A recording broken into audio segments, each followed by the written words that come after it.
Getting back to I'm here again, so you guys are stuck with me. Anyway, this little thing was, I was putting a study together, and then my sister came down, got there Thursday morning, and so throughout these 3 days that she just left this morning, so through these 3 days, we had some interesting conversations, and it got to me thinking about, okay,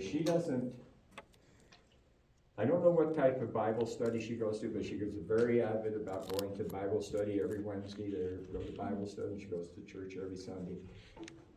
And so one of the teachings, they were talking, Carol and her were in the back seat, and Trina was driving. We're going along, and I'm listening to Trina, and I'm listening to the girls in the back, and they were talking about food, and Carol was talking about all the bad things that are in our food.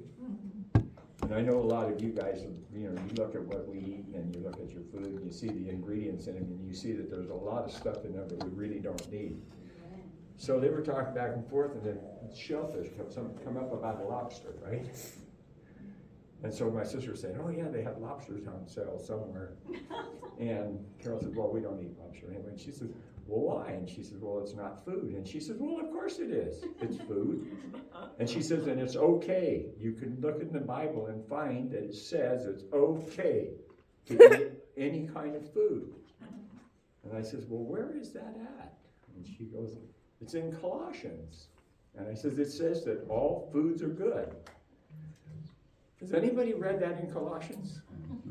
It doesn't say all foods are good. It says, don't let anybody mock you for the foods that you eat, for the meat you eat, for your meat or your drink. So it's not saying that all foods are good, but evidently in the study, and I'm only assuming this, and I shouldn't probably assume, but it's like maybe that teacher is saying, or the person that's doing the Bible study is saying, you see, this is what this means, is it's okay to eat anything that you want. So I asked her if she wanted to eat a snake. I said, people eat dogs and cats and monkeys and rats and gophers and squirrels. She said, well, that's not food. And I said, well, who defines food? So anyway, I said, have you ever read Leviticus 11? And you guys all know what Leviticus 11 is. It tells you what's clean and what's unclean, right? And so she says, well, that's the Old Testament. I said, I didn't know that. I was talking over the seat like this. I didn't know that. I says, yes, I know it's the Old Testament. I said, and she said, well, that went away. I said, what went away? She says, well, Yeshua has a new covenant. And I said, well, what's the new covenant? Where's it at?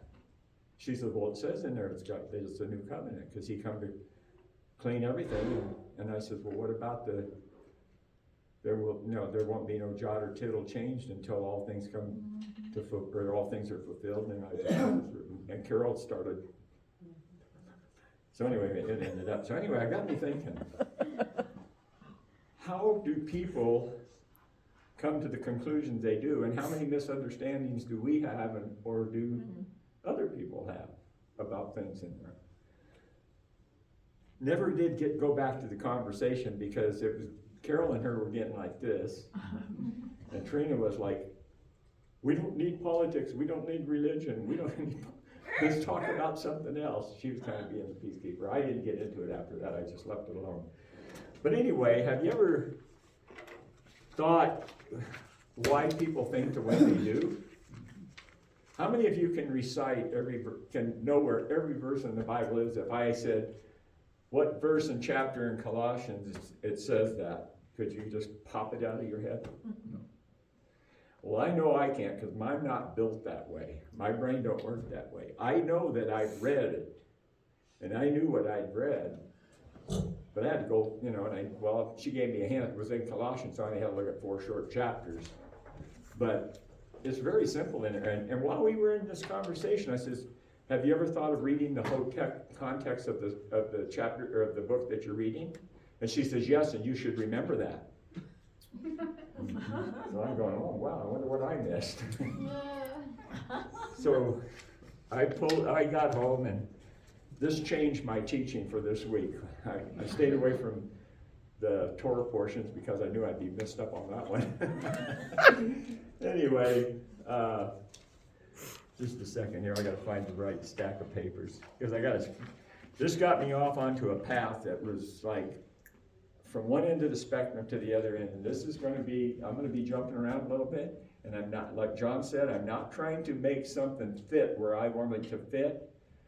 I'm trying to figure out why something's there, and what does it mean, and what does it look forward to, because something that Brad Scott told me a long time ago, he says, in the beginning is also the revealing the end, because it's a cycle. So if you look in this thing and you go through Genesis, and it's all cycles, it's all cyclical. We don't have I was trying to explain in fact, on that same day, yesterday, I was trying to explain to one of my nephews that was asking about something in the Bible. Out of nowhere, I didn't even know he had read the Bible. I know he's got some really wild thinking, but he asked me something. And I said, well, how do you look at things? And he says, why? We started here with two people, and now we're over here. Where does it end? And I says, it doesn't go in a straight line. I says, that's the problem. Everybody wants to look at something as a starting line and a finish line. I said, did you ever look at a racetrack? The starting line and the finish line's in the same spot. You go around in a circle, and you start here, you finish here. Mm-hmm. I said, that's how life goes. That's how the world is. That's how the life is. I said, what do people do? They die. They're born. They're going to die, and they're going to be resurrected. As long as they haven't just simply blotted out the Creator out of his life. But anyway, so she's telling me this, and I'm thinking, wait a minute, in Colossians, there's a lot more than just about food. It's just that's just one verse, right? So I pulled up Colossians. So in Colossians 2:8, in the same chapter, it says, beware lest any man spoil you through philosophy and vain deceit, after the traditions of men and after the rudiments of the world, and are not after the Messiah. So she's telling me I should read the whole scripture, and right there it's warning her exactly of what she's telling me is happening, and she doesn't see it.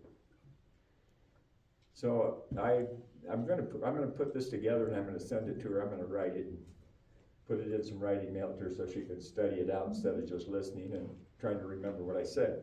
But when you think about that, people don't look, they don't really realize what they're saying when they're saying it. How do you come up with, I'm trying to figure out how a teacher could come up with a conclusion that everything ended when Yeshua came about, and when he died on the cross, he fulfilled everything, so that we don't have to worry anymore. There's I don't even know what group of people is. Bob George is his name, he's a Canadian, and he preaches that once you ask for forgiveness from Yeshua, you never have to ask again for forgiveness. If you do, then you're putting him on the cross, because once you're saved forever, and it doesn't matter what you do, you can't out-sin him, because he got more forgiveness than you could sin. So you can do anything you want to, and you're already forgiven. How's that? Sounds pretty cool. So anyway, I'm sitting here, I'm still making notes on this. Driving over here, I'm thinking, man, I should have said this, I should have said that.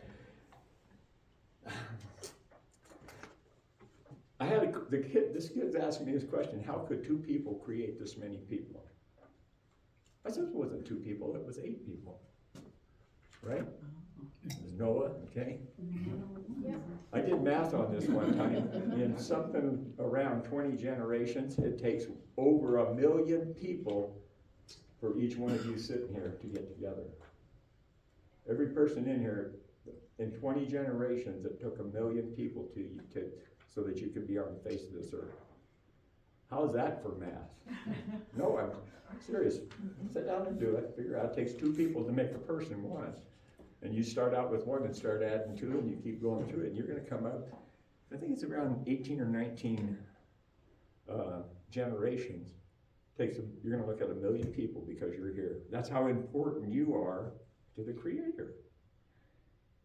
It blew his mind. He didn't have a calculator, but I'm going to tell you what, when he got home, he was going to go add that up. He was going to go find out.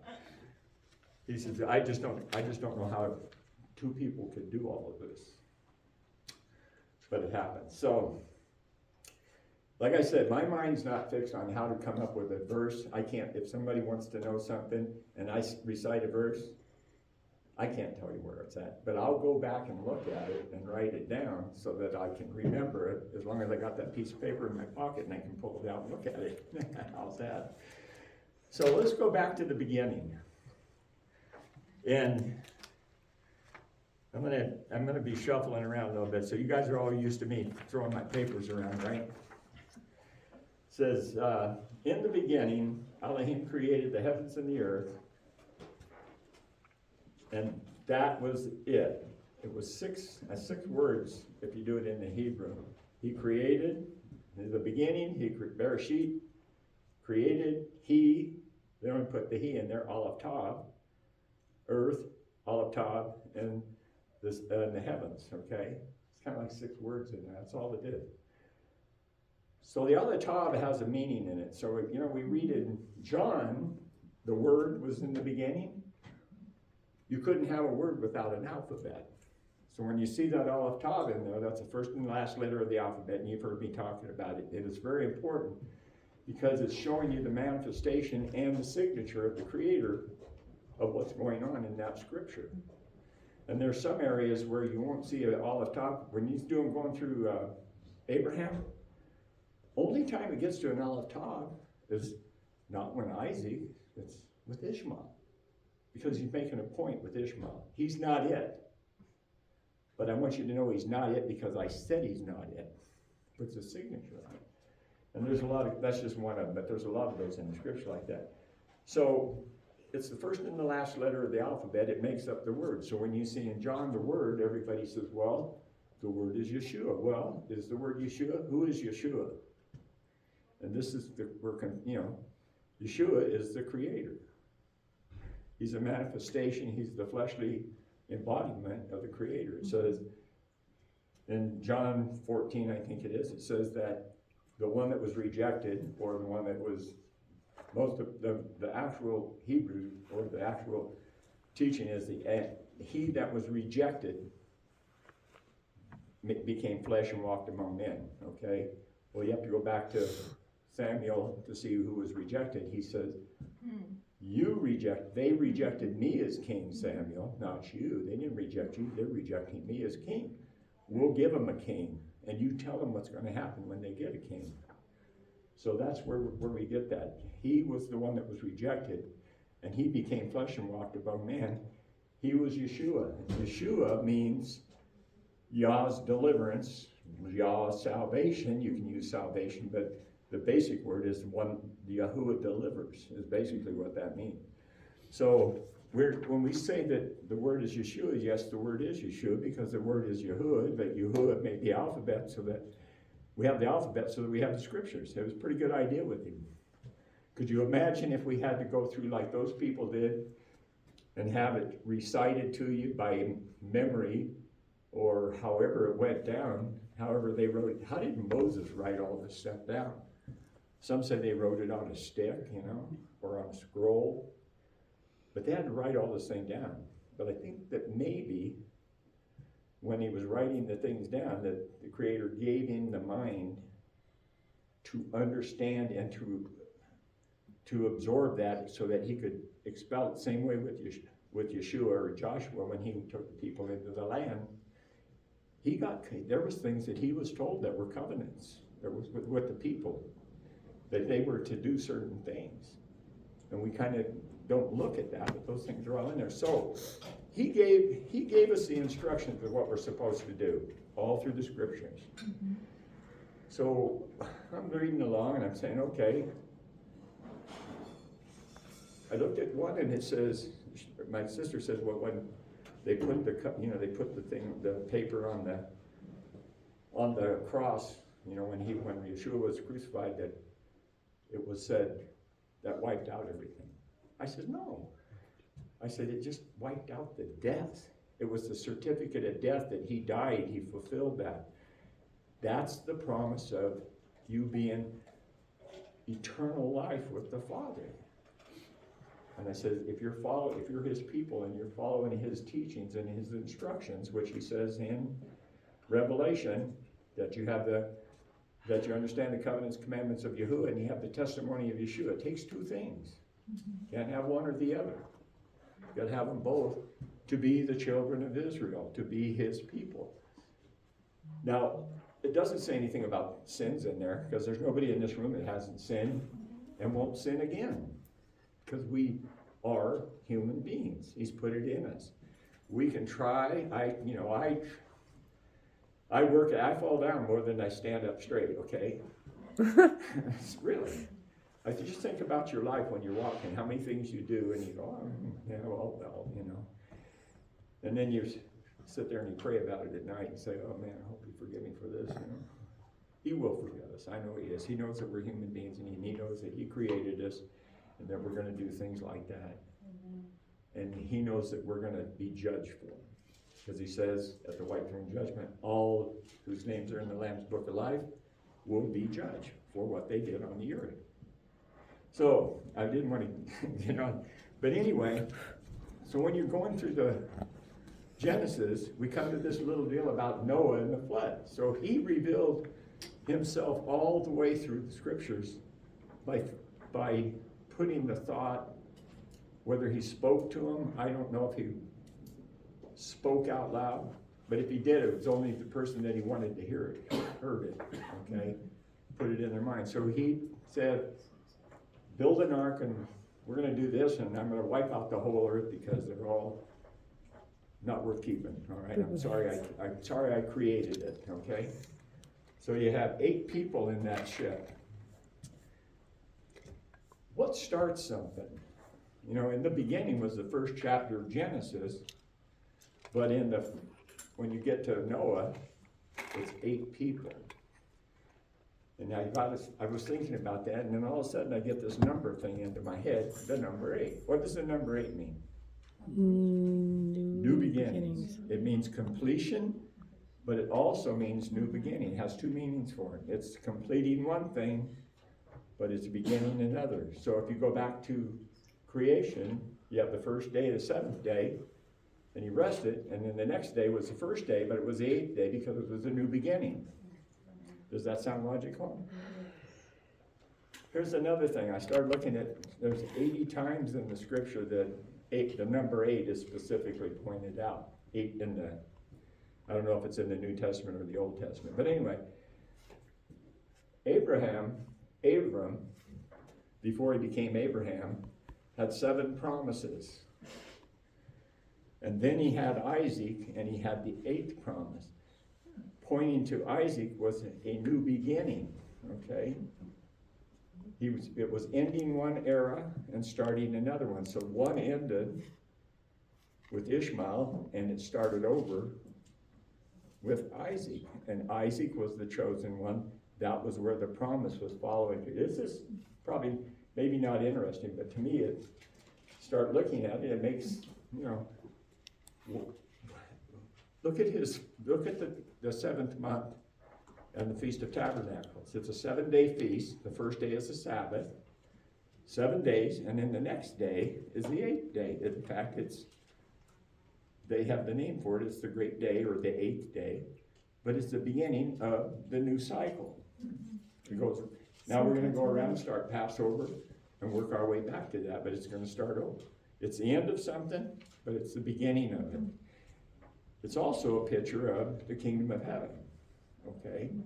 You're going to go through the 7,000 years, or how many ever years it's going to be, but you're going to go through all these cycles. That 8th day is a picture of the kingdom of heaven here on earth, because the earth ends, and he makes a new heaven and a new earth, right? In Revelations 22 or 21 and 22, a new heavens and a new earth. So he's starting all over again. It's a brand new thing. And I don't go like David does. David told me, he said, well, then we go back to Genesis 1, and start over again. I don't think we do that. I think that's his kingdom of heaven is here. That's just my thought. But anyway, looking at this in there, so you look at Isaac, it's like the beginning of something new. And it is. It's the beginning. It's the promise to Abraham that when you're gone, that goes through Isaac. Now, I don't know how it works with Jacob, because he had 12 sons, but anyway. But by the way, when Jacob's doing the blessing or what will befall his children on the last days, after the seventh son, Gad pops up. That's the eighth son, and right in the middle of his verse is the word salvation. And if you translate salvation, it goes back to deliverance, which goes back to Yeshua. Mm-hmm. So Yeshua is put right in there. It's the first time you see that in there. It's kind of like a picture that's right there. So something in there, I haven't figured out what it is, but something there is important because that's the number 8 in there. And then there's a few other ones. There's Aaron and his sons began the ministry of the high priesthood on the 8th day. And it's in Leviticus. I think I wrote it down somewhere. Anyway, let me see.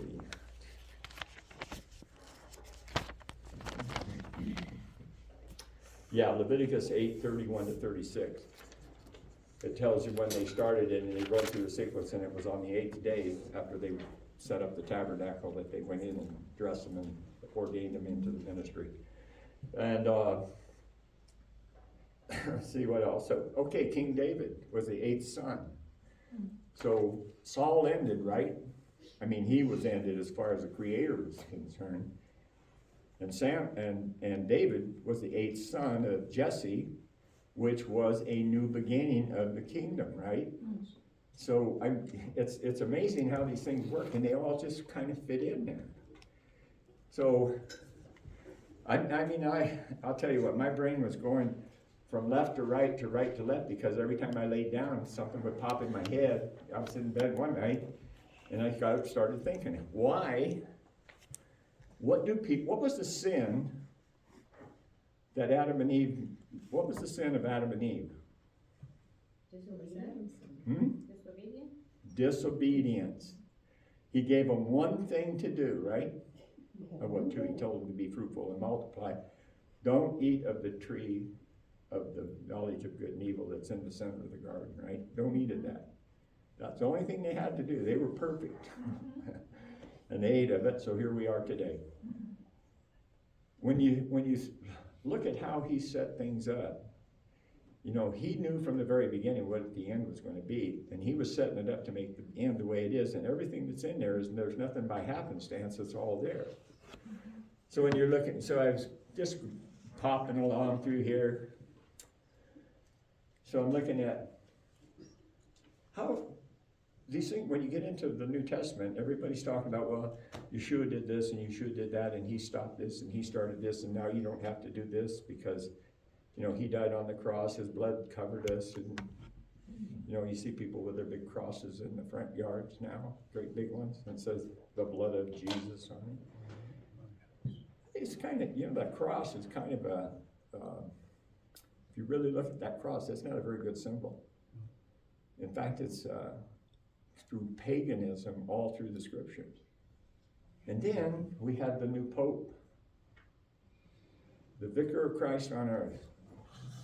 I got to thinking about that.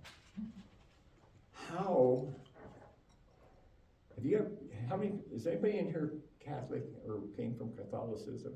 Not my family. How, I'm going to say the word, and maybe I don't want to be insulting, but how demonic is some of the stuff that they're doing in there? And then I read, and then I had a guy tell me, have you ever read the Book of Mary? I said, the Book of Mary? Oh yeah, it's one of the lost books of the New Testament. So I got it. I got a book that has all of the lost books in the New Testament in there. So Mary's mother was a virgin. And Mary was a virgin, and she's a co-redeemer of it. Oh, yeah. All right, well, we know the co-redeemer thing, but she is to be worshipped and to be prayed to, according to the Book of Mary.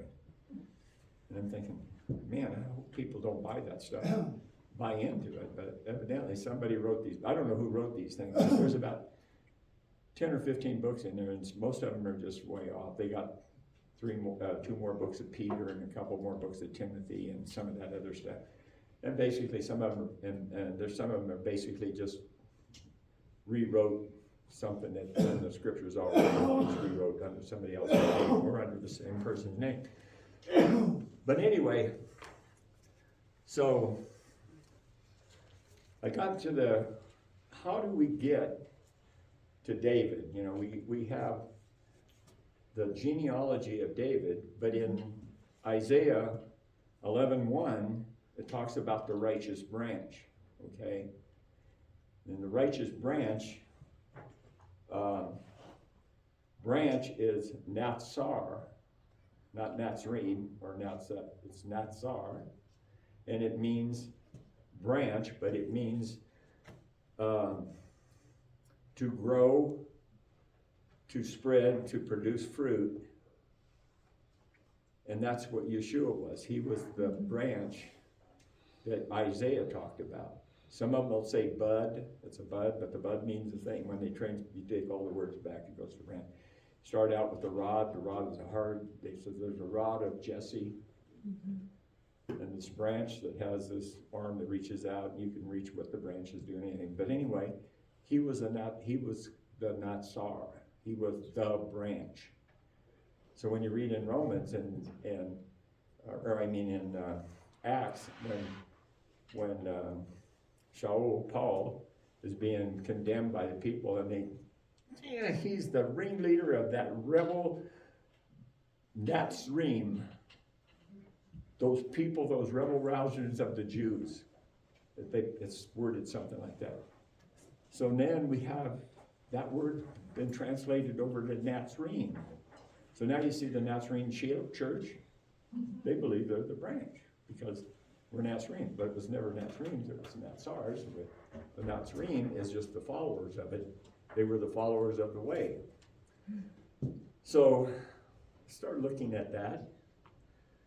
How did that work out in the land and the people? Did you know, and I mentioned a couple weeks ago that the city of Nazareth was never a city until 180 years after, was never recognized as a city until 180 years after Yeshua had died, either 180 or 108 years. And archaeologists have never found any city. They've dug around all over there. They've never found a city that could ever be claimed at any time without going back about 6,000 or 5,000 years back. And it was some kind of a village with a lot of something going on in it that they haven't figured out. But anyway, it's really interesting that how did we come out with Nazareth, Jesus of Nazareth? How did we come out with the name Jesus? You guys ever think about that? I thought about it a little, because it says, does any good thing come out of Nazareth? Apparently Nazareth was a tiny place where nothing good came from. Well, and where I'm going, but it's what, if it was, but what I'm getting at was the etymology of the word Nazareth is Natsar, not Nazarite, like a Nazarite vow. It's a Natsar. That's the etymology of that word is, and the etymology is the foundation of the word where it came from. Okay, and that's the Hebrew etymology of that word comes from Natsar. Nazarene means plural, Natsar, so we're all Nazarenes. We're rebel rousers, according to the scriptures. We would be the rebel rousers of the Yehuda's rebels or something like that. We were the troublemakers. Okay? Yes, you are. I said, yes, you are. I am? You are, we are. I don't know if I That's am. what people, I think that's what my sister thinks I am, as a troublemaker, because every time she starts telling me about something, I have to tell her, well, that's not in the scriptures. And, well, it's in there. So I've got 4 copies of 4 different scriptures that I'm looking at. I don't see anything where it talks specifically, says food is all good food is edible, all food is food, you know, or whatever. And she told me, I says, you need to read the whole scripture. She said, well, you need to too. That's a good idea. And I said, yeah, you should learn that. And if she just go back a couple verses, she would see all the things that are wrote about, not to be fooled by philosophy and traditions of men and so forth. So anyway, when I was reading that, I went and did a Wikipedia thing on it. So it gives you the exact, I have the etymology of the Hebrew language and the Greek language. And I looked it up in my etymology. It's a copy exactly what it says out of the Hebrew etymology of the word. Exactly what I said. It comes out and it means a branch that produces fruit. What was Yeshua always doing? Was producing fruit. When the fig tree didn't produce fruit, it went dead, right? And that was a picture of, don't be a fig tree. So all of you guys remember that, don't be a fig tree. Anyway, so going back on that, that's where I found the deal on the archaeological studies of it and what was there. The first time that it came to be known as Nazareth, when somebody found a plaque in the year 180 or 18, I don't have it, it doesn't matter, it's somewhere else, but it was a plaque that was made by a Catholic priest that dedicated a temple that was there, or it was supposed to be called it a temple or a church, but anyway, there was something built there by the Catholic Church. So if it came by the Catholic Church, and they called it Nazareth, it was the Temple of Nazareth or something like that. So if it came from the Catholic Church, a priest, it had the priest's name on it, it couldn't have been back there when Yeshua was there, right? Right. Well, there was no Catholics then. We had to wait till the year 300. These were Alexandrian priests. Okay, it was probably a Jewish Alexandrian priest from that era, but they put it down as a Catholic priest, but it would have to be an Alexandrian priest. That was because it was written in Greek, okay? So, anyway, I don't know if that's interesting to you or not, but it puts your mind to thinking, where in the world have you ever seen that guy on TV? His name is Rob Collins or Carson, Rob Carson. What in the world is that? He does it with the news, and he has all the people talking the news on his side, and then he goes, what in the world is that? And then he tells you something, you know, what they're trying to say, but how they're covering it up. So I looked at that and go, what in the world is that? Why are we in this situation where we're continually trying to, for myself, and I have to bite my tongue a lot because I get really attacky, like when I did with my sister. What do you want to do? Eat a snake? You know? And then right away she's, oh, well, that's not food. And I said, well, you know where you find food at, you know? Leviticus, well, that's in the Old Testament. It went away. So we got people out there actually teaching that everything went away in the Old Testament when Yeshua was out there. And you guys probably know that. You probably heard it. You know, Jehovah's Witnesses don't give any claim to Yeshua as any deity at all. They say that that's a man that was a created man to do a purpose, and he died. And that was his purpose. The LDS are the same way. I didn't realize that until I was about 3 years into their studies, and I thought, wow, man, I'm in the wrong ship. I better get out of here. So anyway, let me go on here. So anyway, I was picking up,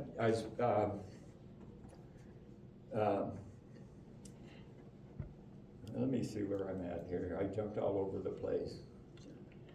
Well, first of all, on the number 8, I took Brad Scott's number. He has a deal on his page. It's the numbers. I think I gave people copies of them before. And he's the one that's went into these numbers, and so on that number 8 thing, there's quite a few things on it that was very interesting. He had a lot more than I would want to. But anyway, this conversation with my sister has provoked all of this stuff. So I get to this number 8, and then I'm thinking of King David, the 8th son, right? And you go back and look at it. So Every one of these things, you don't even have to try to fit them in. If you see something that's number 8, it's the end of something and it's the beginning of something else. Noah Ark, there was 8 people on the ark. They were the new beginning. The flood was the end, and they were in the flood. They survived the flood, and they were the new beginning. So it was like they ended it with the flood. They were the new beginning. It's something new. The thing with Abraham, I looked at that, and so the promises that he had up to that point, up to Isaac, or to Ishmael, and he blessed Ishmael. He gave him, promised him a piece of land, and that he would be known, and he would be a numerous people. And then he went on to Isaac, and it shows the changing of Abram to Abraham, and then the next blessing that comes, or the next promise that came after that, because the blessing of the land and the dividing of the animals was before Isaac. But when Isaac came, that started that new era of Isaac being that transferred.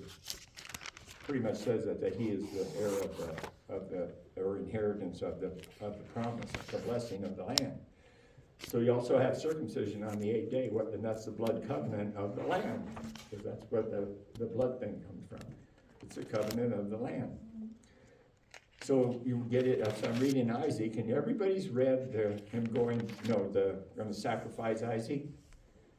You notice when they get there to the mountain, it's on the 3rd day.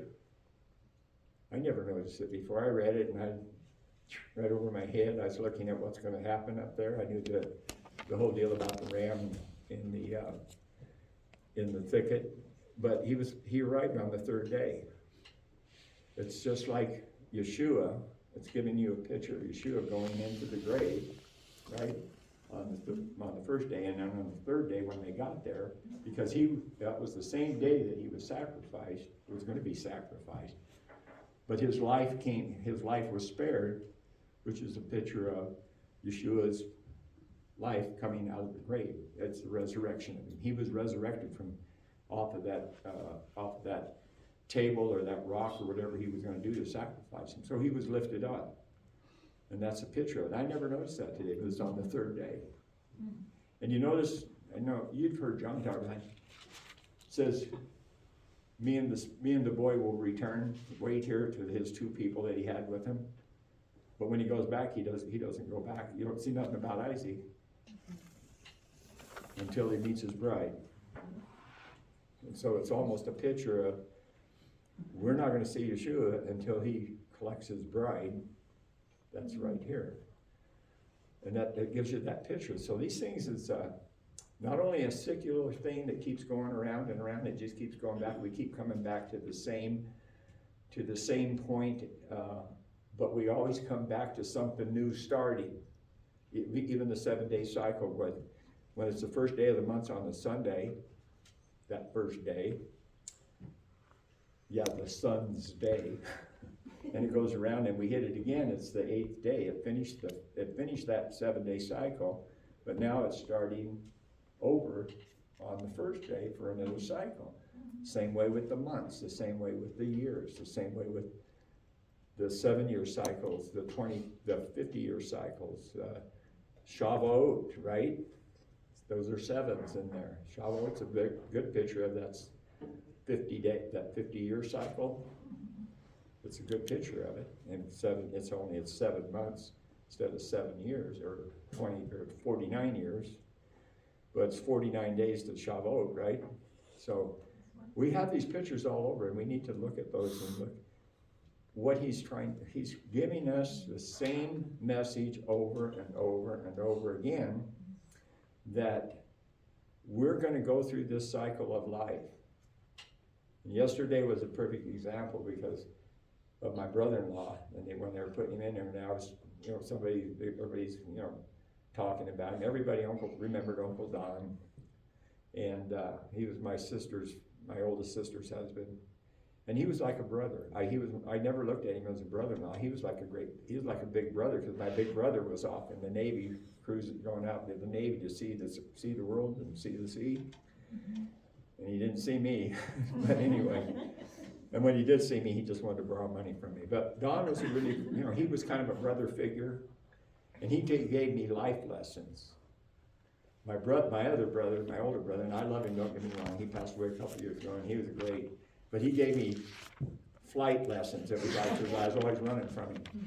So, but anyway, these lessons, we're sitting there talking, and I was talking about him and the things that he had, and one of the things that he did to me, he wasn't being mean, he was just, he bought a new boat, and he ordered a boat, and he was gonna go, he said, when we get the boat, I'm gonna take you and teach you how to water ski. I goes, oh boy, I was like 14 years old, gonna get to water ski. And he got it in November, so we went to the Salton Sea, and I remember jumping in that water, and I didn't even need a rope to come out of it, it was so cold. I hit it, and it was like, and so I grabbed that rope, and he took off, and I came right out of the water, and he dumped me. And then he picked me up again, and I skied around about 4 or 5 times, and I let go, and he picked me up in the boat. And I was purple. And I goes, wow, man. He says, you really did good, Johnny. He says, he says, you're good.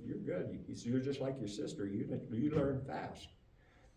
And I says, yeah, are you gonna ski? And he says, are you crazy? Only an imbecile would get in the water that cold in November. Lesson number 1. So anyway, we can learn lessons from this if we just keep paying attention to these scriptures. And it's not wrong to ask a question of the scriptures. People say, well, don't, you've heard me and John say, the only things that we see that don't fit are the things that we make don't fit, right?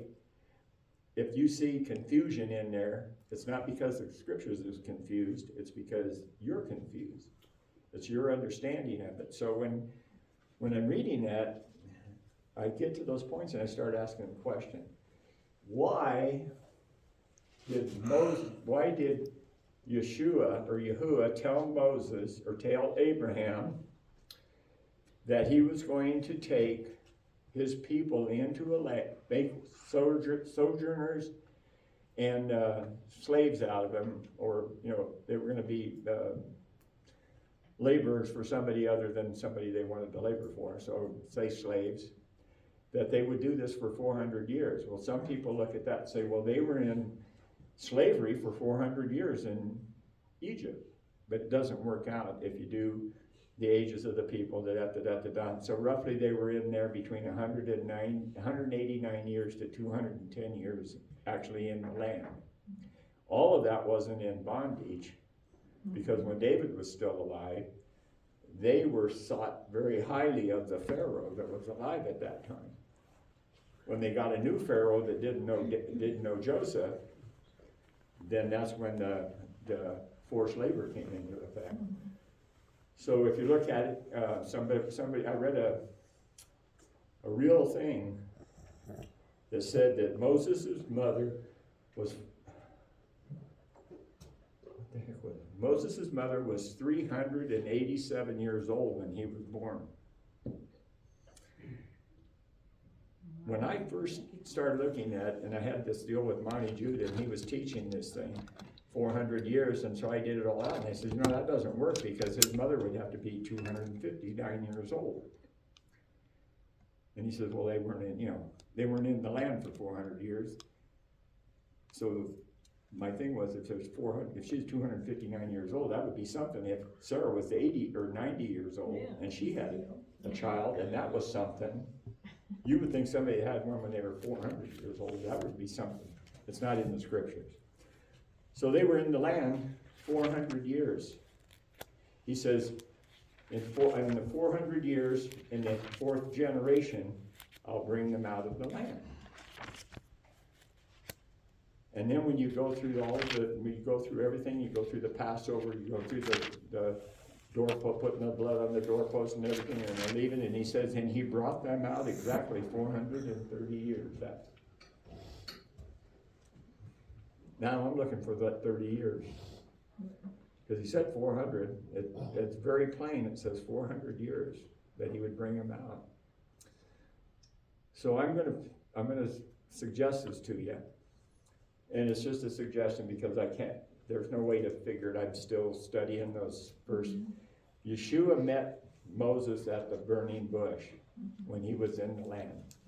He was already married to one of Jethro's daughters. And he must have had children, I think, but his kids, when he come out, were very young. So I'm saying that he didn't come back to Egypt when he was 80 years old, which is the way they put it in the scriptures.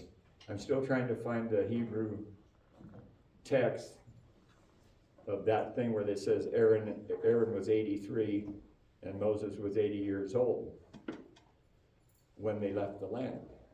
It doesn't say when they left the land, it said when this happened. So are they talking about when they left? Or when they were doing all of the judgments against Egypt? So looking back, when he talked, if he was, say, 20 or say 30 years old, or say he was 50 years old when he came back, and he spent, and that was the 400-year mark, is when he remembered him. You know how in the scriptures he says, and Yahuwah remembered? Yeah. Well, he never forgot. He's just making the point that I said this, and now I'm telling you I remembered this point. So it's not he forgot anything. When he says Yahuwah remembered, he always says, well, he remembered this, he remembered this, but it's he telling you that I told you this is when it's going to happen. Now I'm telling you I remembered that this is when it's going to happen. Think about the plagues. So the frogs, the water, the blood, the snake or the staff and the serpent, and then what was after the frogs? The sand, the fleas or the flies or whatever it was. All those things you can look at happening in a short time, but when you come to fire and brimstone burning all the crops, everything, fire and brimstone is cut down, and then the next one is the locust coming in. Okay? What would they have? They said they ate what was left. I'm saying that there was a time of healing the land that they started growing again before the locusts came in. When he said that he killed all of the animals, all the livestock, except for the ones that was in Goshen with the Israelites. The Israelites had camels and they had goats and they had sheep. They didn't have horses. You'll never see the Israelites never had horses. They have ox-drawn cart, but not horses. All of those animals were killed, but yet Pharaoh had 100 chariots, and those chariots had 3 horses on each one of them. Most chariots were 3-horse chariots. Where did those horses come from? They said, well, they went and bought them. So I'm sitting there. I'm not trying to change the scriptures or anything, but I'm going to I'm putting in there that sometimes we have to use some common sense, or sometimes we might think we have common sense. So I don't know which one it is. Okay, but I'm just saying, supposedly there might have been 30 years of these plagues. Thinking about how long it would take to raise a horse. Get enough horses. They'd have to get a new breeding stock, and then they'd have to start building these horses to have 300 horses to go in, so that they'd have these chariots so they could go into the water and have the waters come in on them, so that they could have food there for the flying locusts and then the crawling locusts, 2 different locusts, right? Think about it. And I'm not trying to say it is. I'm just saying that there's a reason that was 400 years and 430 years. It's just not there for us to guess at. Or maybe it is, but there's a message there somewhere. So a guy like Alfonso back there that studies this stuff,